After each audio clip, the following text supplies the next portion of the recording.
Okay. Okay. All right. So everyone should have this source sheet that I emailed out. If you don't have it, I'll put it in the chat box also. This is just a link to the Google Doc if you want to open it up. So it's in the chat box there if you want it. And so what I wanted to do, this series is Tales of Destruction. Right? Whenever something terrible happens, we have a tendency to try to figure out why it happened. What was the reason that it happened?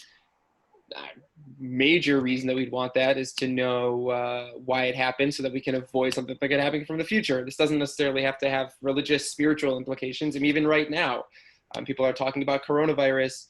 Put aside any theological conversations people might be having, but people are also having conversations like, well, how did this happen that the US is so unprepared, let's say, and what can we do to make us more prepared so the next time this comes, we won't be as unprepared as we are right now. So they're always trying to figure out why something happened or what problems were there that made it that we can't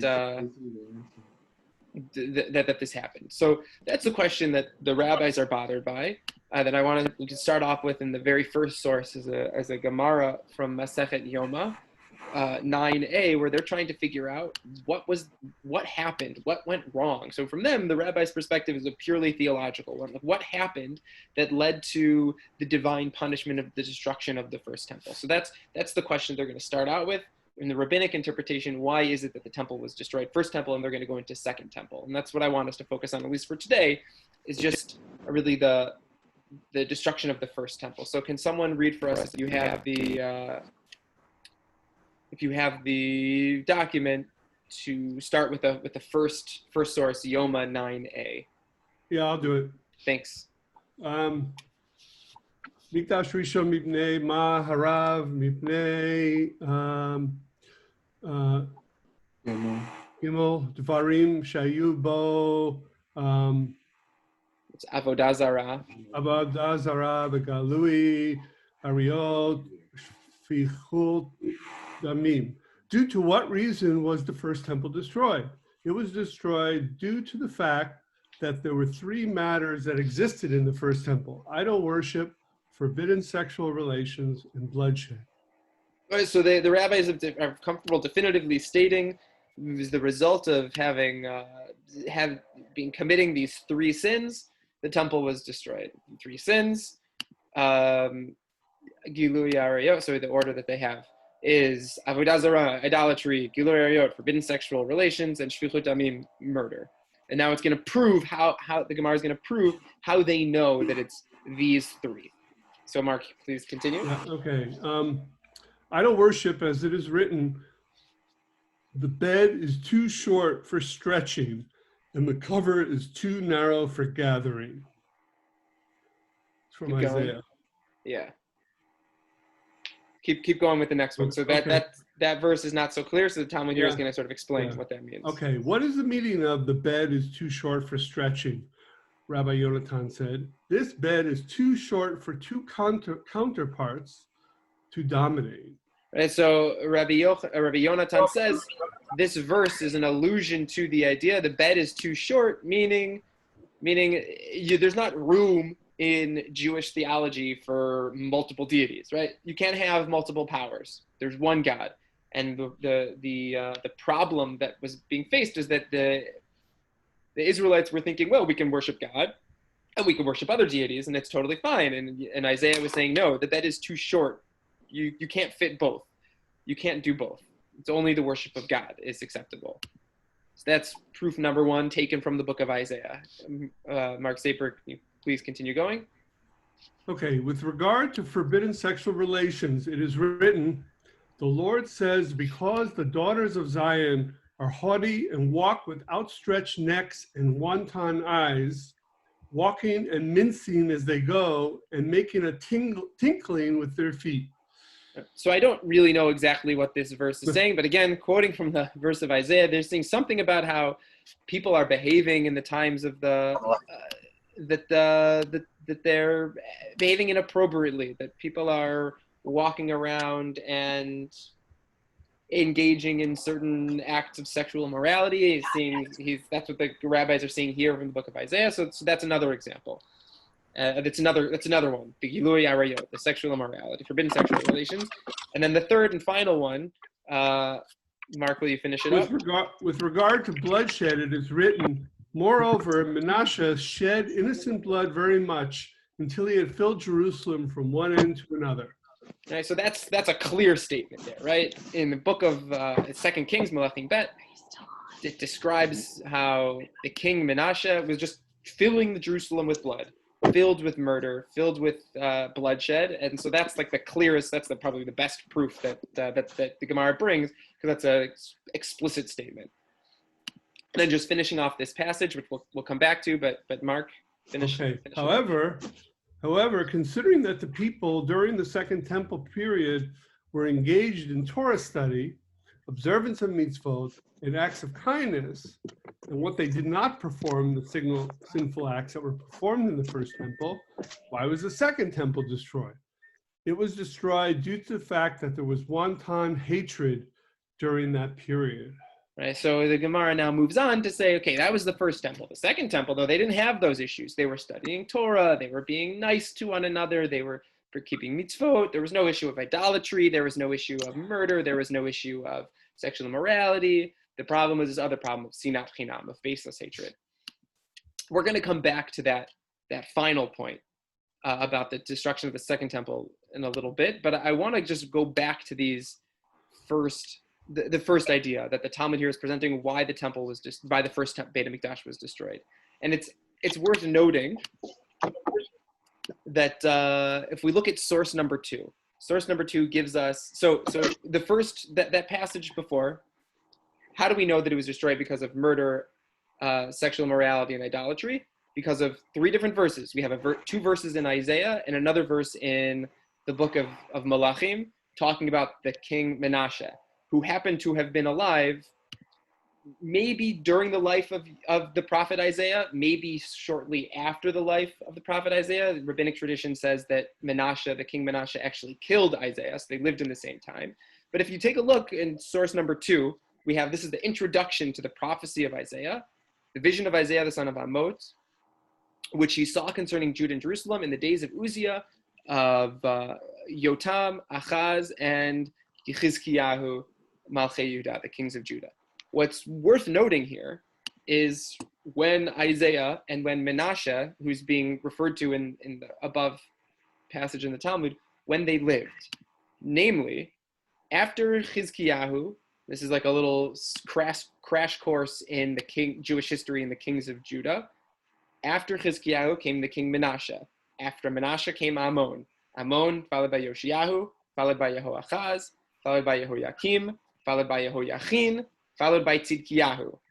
Meaning, Tzidkiyahu was the final king. The destruction of the Beit HaMikdash happened during Tzidkiyahu's lifetime. So it's strange that when the Talmud here is trying to give a proof for what the sins were that the temple was destroyed, it brings proofs from the time period of Isaiah and the king Menashe, when they lived around 100 years prior to the destruction of the Beit HaMikdash. And so what I want to spend a little bit of time trying to figure out is when the Talmud gives us, how do I know when the first temple was destroyed? It gives this whole thing and gives these proofs from the time of Isaiah.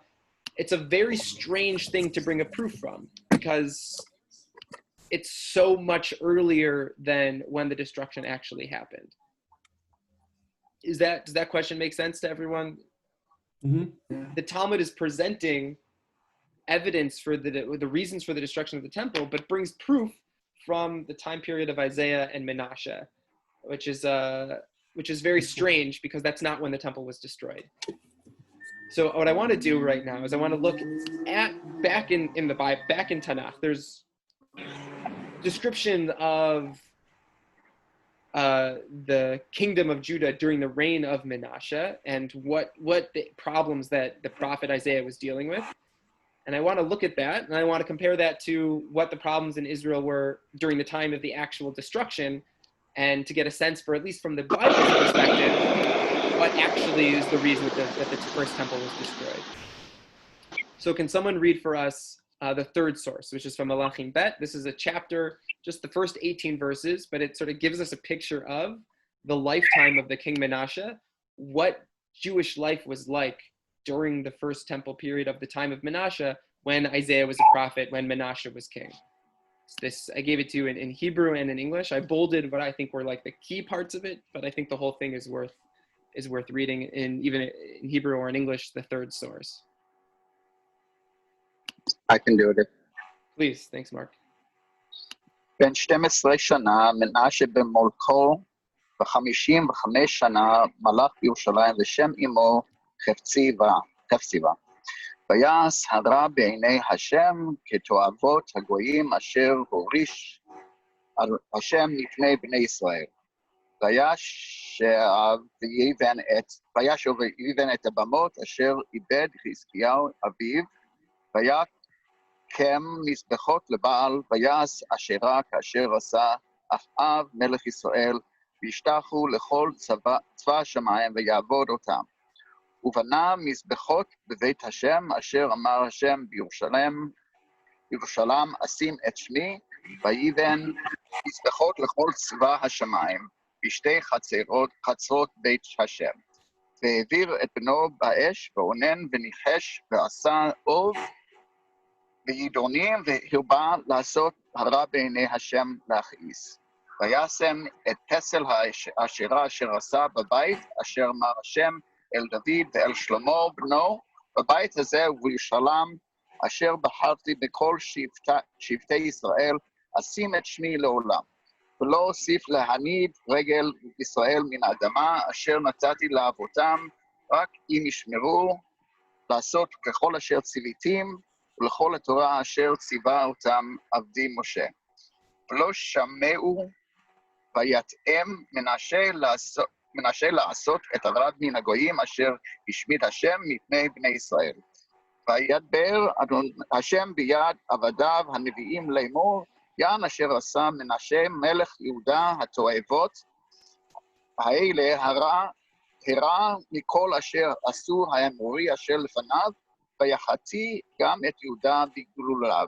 Yeah, so pause there for a second. So pause there for a second before we get into the more of that. So Mark, if you were gonna sum up for us, because there's a lot there. If you were to sum up, like, how was Menashe as far as a religious king? Not so great. Yeah, not so great would be an understatement. He was terrible, right? He did evil in the sight of the Lord, right? Right, and evil in the sight of the Lord means he was putting up altars to foreign gods, worshiping the stars, to Baal, to Asherah. Right. He's doing all of these things, everything as far as like the Bein Adam Lamakom that you could possibly ever do. Like, he's doing all of this idolatry. And so Hashem is understandably not so happy with that. And that's sort of where I cut you off, is God saying, I'm going to, because Menashe did all these abominations, and he's causing everyone to sin, I'm going to do the following. And that's sort of where I cut you off. If you want to continue, Lachen כה אמר Hashem. Sure. לכן כה אמר השם, אלוהי ישראל, הנני מביא רעה על ירושלים, ויהודה אשר כל שומעיו תצלנה שתי אוזניו. ונתתי על ירושלים את קו שומרון ואת משקולת בית אחאב, ומחיתי את ירושלים כאשר ימחה את הצלחת נחה והפך על פניה. ונטשתי את שארית נחלתי ונתתים ביד אויביהם, והיו לבז ולמשיסה לכל אויביהם. יען אשר עשו את הרע בעיניי, ויהיו מכעיסים אותי מן היום אשר יצאו אבותם ממצרים ועד היום הזה. וגם דם נקי שפך מנשה הרבה מאוד, עד אשר מילא את ירושלים פה לבד מחטאתו, אשר החטיא את יהודה לעשות הרע בעיני השם. ויתר דברי מנשה וכל אשר עשה וחטאתו, אשר חטא, הלא הם כתובים על ספר דברי הימים למלכי יהודה. וישכב מנשה עם אבותיו, ויקבר בגן ביתו, בגן עוזה, וימלוך עמון בנו תחתיו. Right. So what does God say? God says, "I'm going to destroy Jerusalem." And I mean, the image that he uses, I think, is a really powerful one. As kasher yimchad hatzalachat machav afach al panea, God's machiti Yerushalayim. God's going to wipe clean Jerusalem like a person wipes a plate clean. Meaning, I'm going to totally destroy it to the point that there's nothing left. Because of you, Menashe, because of the way you're acting, because of all this idolatry that you're doing and you're encouraging and you're performing. And then he adds the also thing, which was our proof text for how we know that murder was a problem. It almost is like I don't want to say as an afterthought, but it's interesting here that it throws it in. So he does all this idolatry. I'm going to destroy Jerusalem because of this idolatry. And also because Menashe killed a lot of people, that the city of Jerusalem is filled with blood, in addition to all the terrible idolatry that he was doing. Anyway, so this is what Hashem says. In the end, Menashe dies, he's buried, and his son Ammon takes over in his stead. And what's interesting here to at least observe is that God is using really forceful language. God is saying, I am going to totally destroy Jerusalem. I'm totally going to destroy this kingdom. And yet, as we pointed out before, we have 7 more kings that are going to reign. Some good, many not good, but there are going to be 7 more kings before Babylonia ultimately comes and destroys the first temple. So what's interesting is that even though Menashe is terrible and God is promising that he's going to destroy Jerusalem, it takes a long time for that to actually happen. And we're not really given any reason why here. But in Divrei Hayamim Bet, in the book of Chronicles, gives us an additional piece of information that's not there in Melachim Bet about Menashe's life, that at least I think gives us some indication as to why the temple was not destroyed in this time. And that's source number 4. Can I just ask you? Yes, please. Jerry? Yes. Ammon, I'm just surprised at the name. I mean, they were not the good guys. I mean, I'm surprised. Why would Menashe get? Yeah, it's. I'll be honest. It's been a while since I've learned Melachim, and so I don't know, and I don't remember. I don't think I ever learned in the first place any discussion, either traditional or modern academic, about what the origin of that name is. I mean, everyone has really frum sounding names. Even Tzidkiah, like all of these kings have these very religious, theophoric, like meaning gods. You have a yud and a vav, and yud hey vav in their names. Like they have very traditionally frum names, and they're still not necessarily great people. So the fact that Ammon has a name that is not really a great name, I don't know. But it's a good question. I don't know enough about.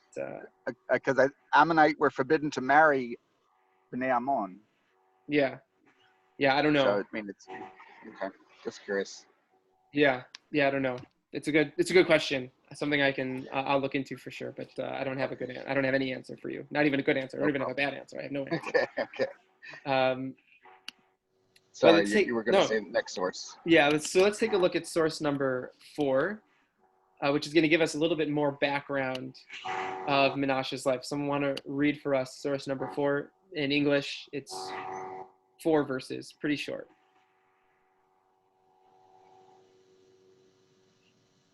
I'll do it. Thanks, Mark.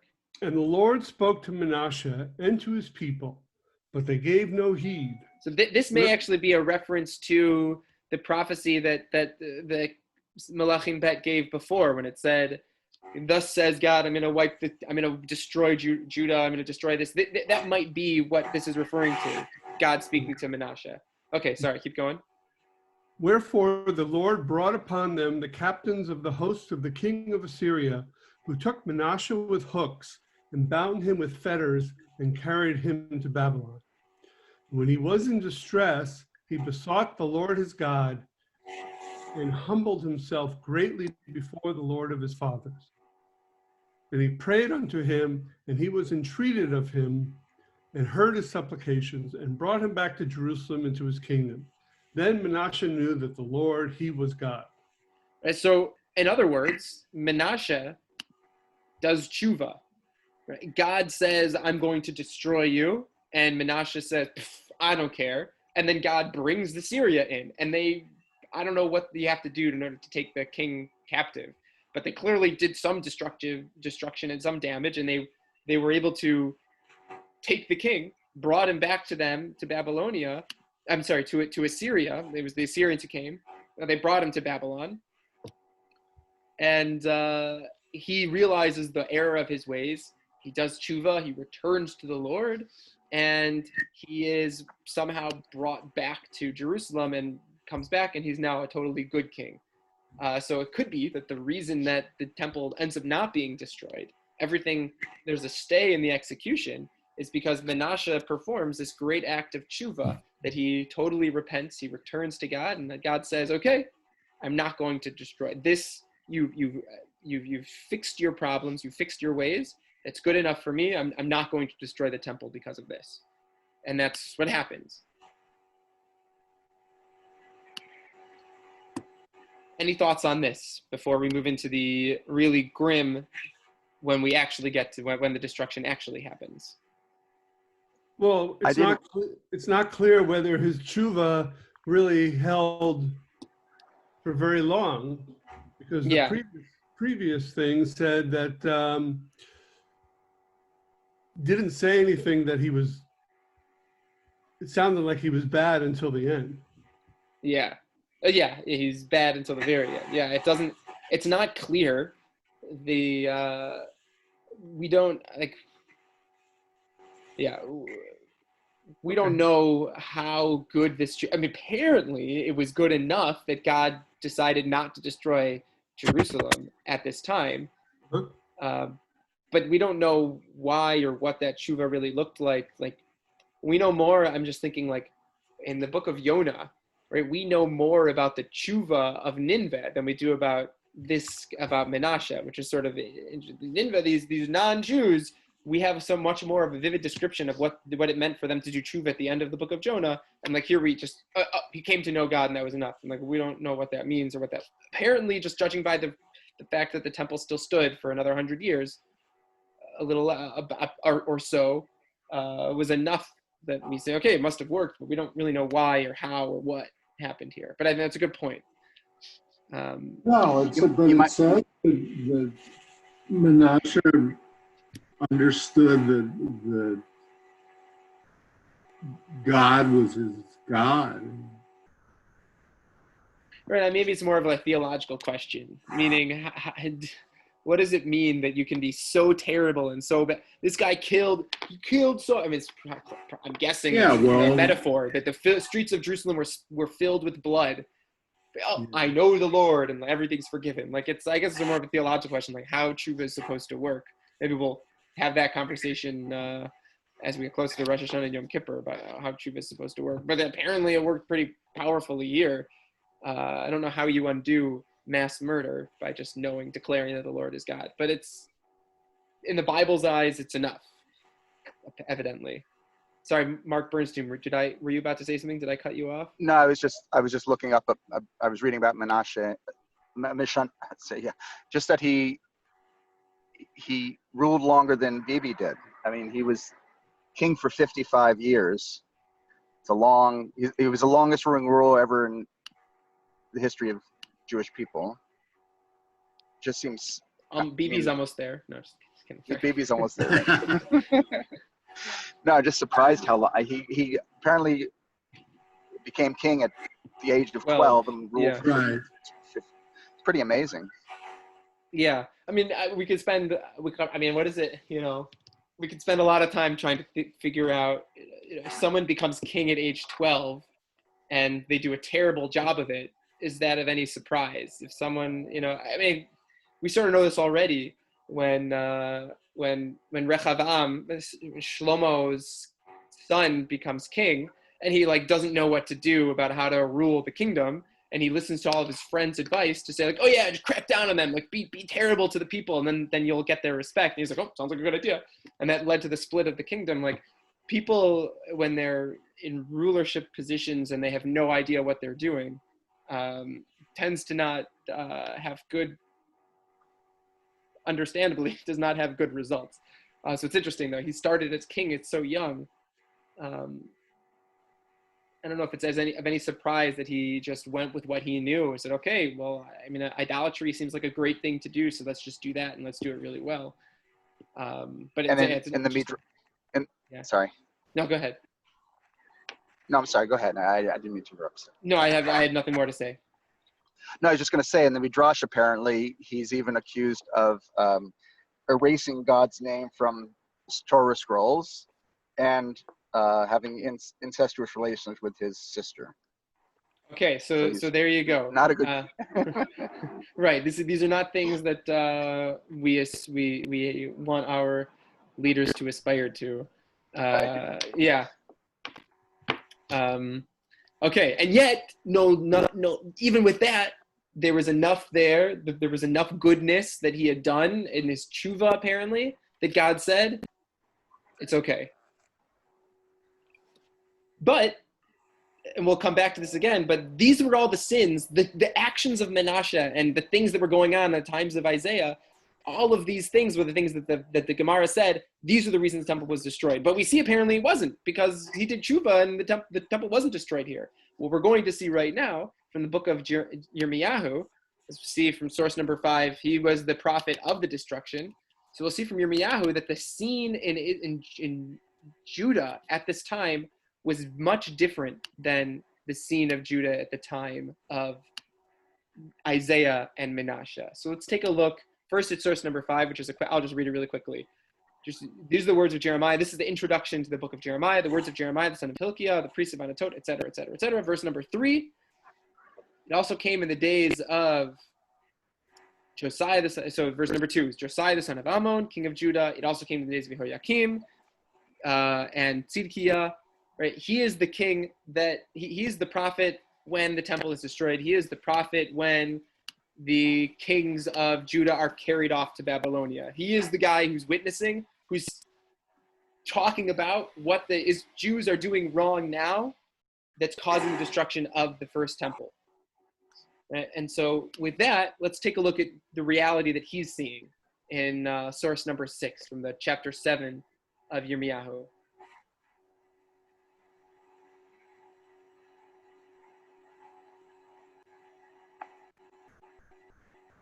So source number 6 from Jeremiah chapter 7. The word that came to go ahead. Go ahead. I just was trying to save you from doing it. But I don't mind. Okay, go ahead. Sorry. Okay. The word that came to Jeremiah from the Lord, saying, stand in the gate of the Lord's house and proclaim there this word and say, hear the word of the Lord, all ye of Judah that enter into these gates to worship the Lord. Thus saith the Lord of hosts, the God of Israel, amend your ways and your doings, and I will cause you to dwell in this place.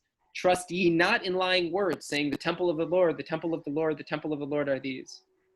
Nay, but if ye thoroughly amend your ways and your doings, if ye thoroughly execute justice between man and his neighbor, if ye oppress not the stranger, the fatherless, the widow, shed not innocent blood in this place, neither walk after other gods to your hurt, then I will cause you to dwell in this place and in the land that I gave your fathers forever and ever. Behold, you trust in lying words that cannot profit. Will ye steal, murder, and commit adultery, swear falsely, and offer unto Baal, and walk after other gods whom ye have not known, and come and stand before me in this house whereupon my name is called, and say, we are delivered, that ye may do all these abominations. What are the sins that the people are doing here? Menashe's sins, sorry, there's noise in the background, hopefully you can still hear me. The Menashe's Jared, sins... can I just ask, so Yoshiyahu comes after or before Menashe? After, okay. So he's gone, his son is gone, and this is now one of the next kings? Yeah, right now, Yirmiyahu 7, we're dealing with, I'm not sure who the king at this point is, Jehoiakim, It says Yoshiyahu. No, in verse number 7. Oh, I don't know 7, who the king sorry. is. Source number 7, I'm not sure who it is. Source number 5, I'm sorry. I'm confusing. Yoshiyahu and Yochim. Yeah, I'm sorry. Let me start that again. Yirmiyahu, source number 5, it gives us, is just, I gave you it there just so you can see when Jeremiah was operating. And he operates from the times of Josiah, from Yoshiyahu, until the destruction of the temple with Tzidkiyahu. That's source number 5. Source number 6, I don't know that it's dated to any specific time in that range. It's It probably says not. in the fourth year of Yoyakim, the son of Yoshiahu. So right? I'm sorry. I'm looking at Jeremiah chapter 7, which is source number 6, Oh, not sorry. source number 7, which is Jeremiah 36. It's Got it. confusing, and I should Sorry. have just like called this chapter No. 7, verse 7. It's source My 7 fault. just to make it easier. Yeah. So this, My I'm not fault. sure when this is, but it's probably around that same time. It's probably after Yoshiyahu. We're probably dealing with something very close to the end.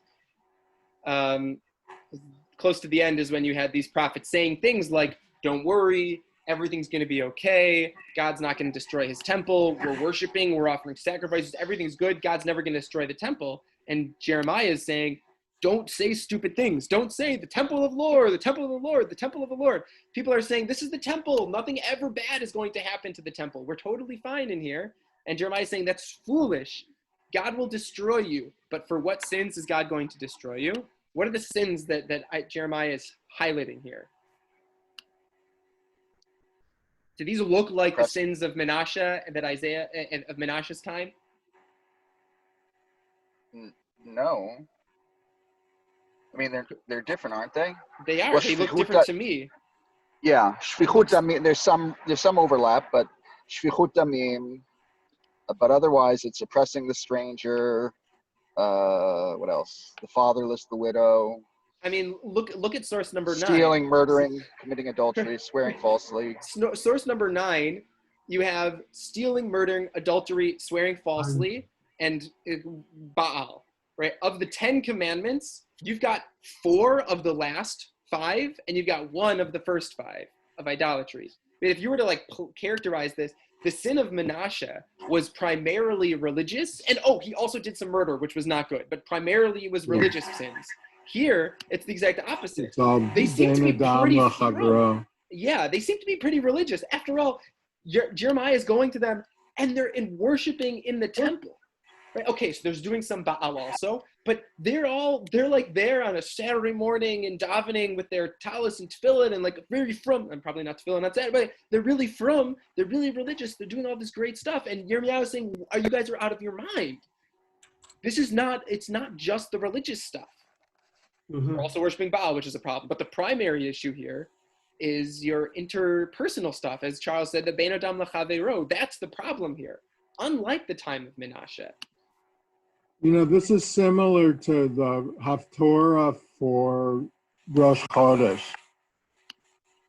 What do you mean by Haftorah? Rosh Chodesh is also talking about what people do with each other, and that it's not just so much, that they do the religious things and then they do these terrible things along with them.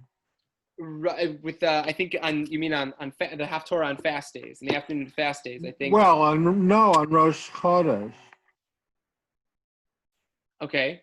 When it's Rosh Chodesh Shabbat. Okay. Yeah. Okay. Yeah. I mean, this is a theme of a lot of Yirmiyahu. Unlike what we're seeing Yeshayahu and in the times of Malachim, the major themes in the lead up to the destruction of the first Beit HaMikdash is that people may be doing religiously great, but interpersonally they're failing, and that's the problem. And I just as another example of this, now in source number 7, which is Jeremiah 36, which we were saying before, this is the time of Yehoiakim, as Mark Bernstein pointed out. And it came to pass in the 4th year of Yehoiakim, the son of Josiah, king of Judah, that this word came to Jeremiah from the Lord, saying, take thee a roll of a book, and write therein all the words that I have spoken unto thee against Israel and against Judah and against all the nations from the day I spoke unto thee, from the days of Josiah, even unto this day. So he's like, write everything down. It may be that the house of Judah will hear all the evil which I purpose to do unto them, and that they may return every man from his evil way, and I may forgive their iniquity and their sin. So God's saying, write it all down and give it to them, and hopefully they'll listen. There in Jeremiah calls Baruch the son of Neriah, and Baruch wrote from the mouth of Jeremiah all the words of the Lord, which he had spoken to him upon a roll of a book. He writes it all down. And Jeremiah commanded Baruch, saying, I am detained. I cannot go into the house of the Lord. I can't go to the temple.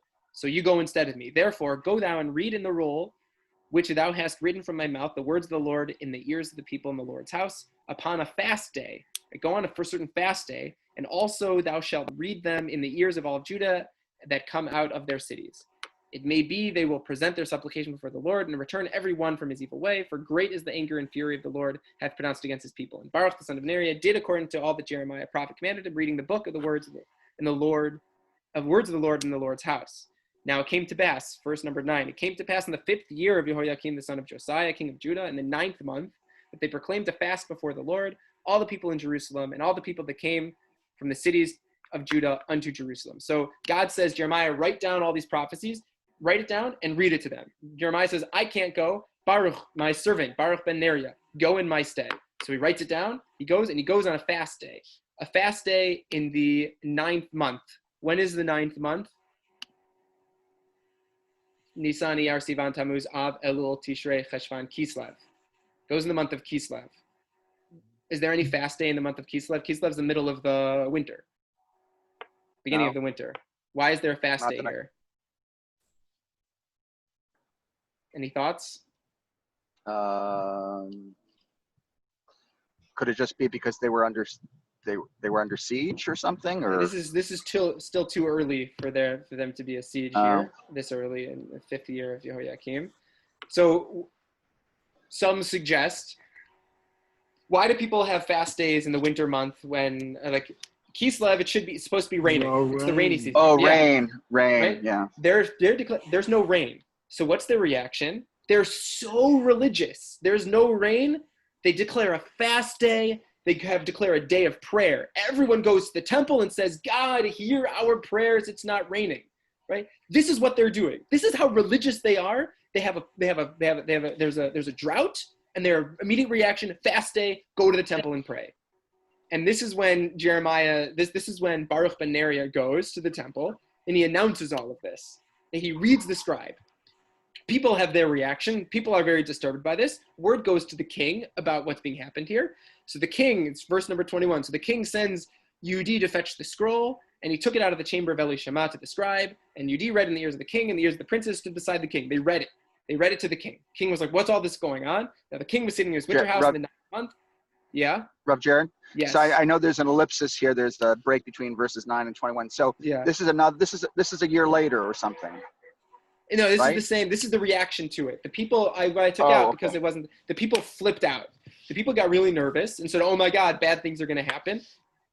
This scroll gets sent to like the house of the scribes where they keep all the scrolls. The king says, "What is this? Someone read me the scroll. I'm hearing something crazy.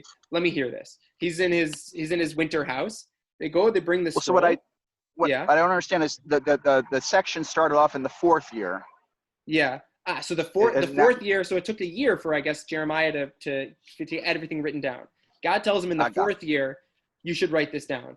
Now by the 5th year, it's all done, and maybe Baruch ben Neriah is waiting for a time when he's going to be able to do it. Maybe he's waiting for a time when everyone will be there and he can read the scroll. Got it. But yeah, so this is now the 5th year. You're right. It's been a year since God initially gave the command, but now it's being read. The king's reaction in sources 21 through 24, the king sees this scroll, he tears it up, he throws it into the fireplace that's burning in the winter. Right? He says, this is nonsense. The people heard, and I sort of took this out in the ellipsis, but the people heard and they got nervous. But the king says, this is garbage. We don't have to worry about this. We're fine.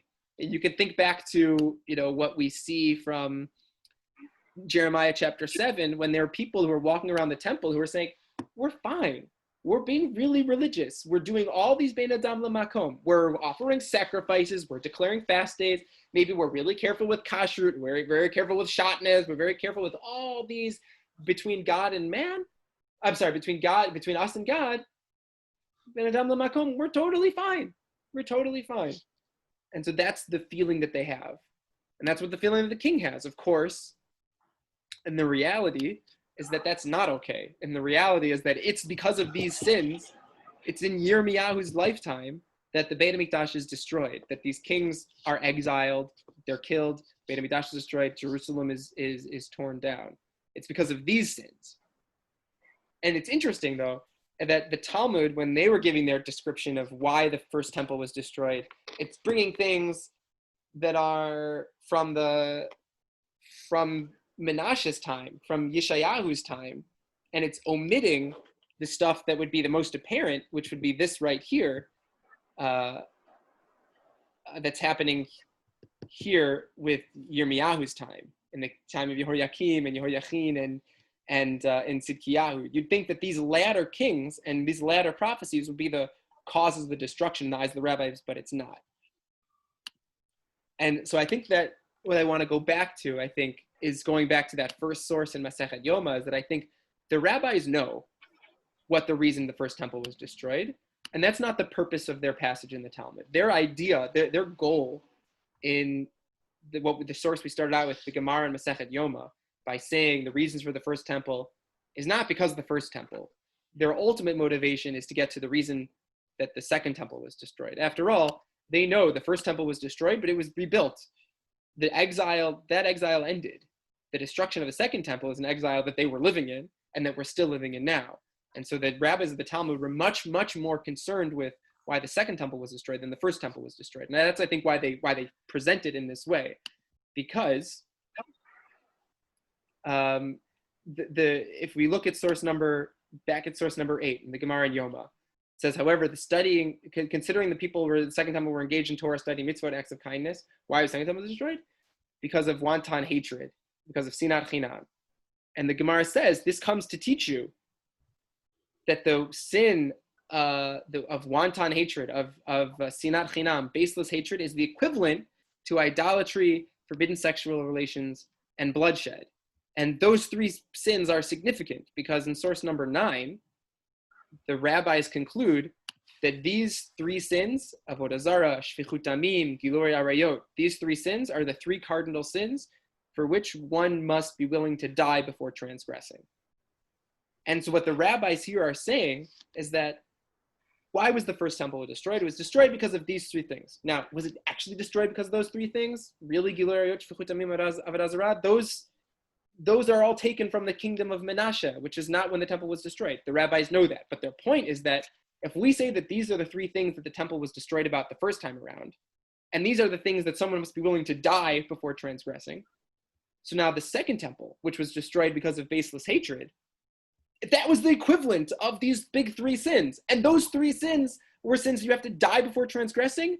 So sinat chinam must be even worse than that. I mean, that means it's the same as that. If you have to die before killing someone else, if you have to die before committing idolatry, if you have to die before committing a sexual immorality, then you must also have to die. If three of them together cause the destruction of the first temple, and one of them on its own caused, and sinat chinam caused the destruction of the second temple, that shows you how terrible sinat chinam is, and how awful sinat chinam is, and how much you have to die for 1/3 of sinat chinam, in other words. And so the rabbis here they're bothered when they say why the first temple was destroyed. They're really trying to get to why the second temple was destroyed. And I think this is clear in the very end of that passage in Yoma, source number 10, where Rabbi Yochanan and Rish Lakish are having a conversation. Who's better than which? Rabbi Yochanan says the fingernails of the former are preferable to the belly of the latter. He says the first ones are better. Rish Lakish says, on the contrary, the latter were superior. Even though there was subjugation by the kingdoms, they were engaged in Torah study. Look, at the very least, they're learning Torah now. That's better than the first temple. They weren't even learning Torah. Rabbi Yochanan says, I'll show you that the second one is even worse because the first one came to an end. The sins of idolatry, murder, and sexual immorality, that reached an end. And so that was really, really bad. But it wasn't so bad because the people were able to do tshuva for that, and it ended, and the second temple was built. But the second temple hasn't been rebuilt yet. Sinat chinam is that much worse than those three. And so I think what the Gemara is trying to get at here in talking about the destruction of the first temple is to really try to drive at why the second temple was destroyed. Because they don't really care about why the first temple was destroyed because it's irrelevant. The first temple was destroyed but then rebuilt. Their bigger motivation is why the second temple was destroyed. And so I think if we look at the reality is that looking at the passages from Yirmiyahu, that you still get that same idea of people who were just terrible human beings to one another. And that's why the first temple was destroyed. And the second temple was destroyed also because people of sinat chinam, of baseless hatred, people were terrible to one another. And that's the reality of why the first temple was destroyed. The rabbis chose not to present it that way in order to try to teach a more significant point about Sinat Chinam, which they believed was the cause of the second temple's destruction. But that's the reality on the ground as to why the first temple was destroyed, at least from the biblical perspective. Charles, it looked like you raised your hand. I'm not sure if that was a... No, I just... Okay. And so this is the Talmud versus the Bible, that the Bible presents that the sins bein adam l'makom, it seems, were more easily rectified than the sins bein adam l'chavero. And the ultimate destruction of the temple and destruction of Israel, the destruction of the kingdom of Judah and Jerusalem, was because of those bein adam l'chavero, because of those interpersonal sins. And those sins, you can't just be carried off into captivity and then say, oh, I know that Lord is God, and then everything goes well. These interpersonal sins,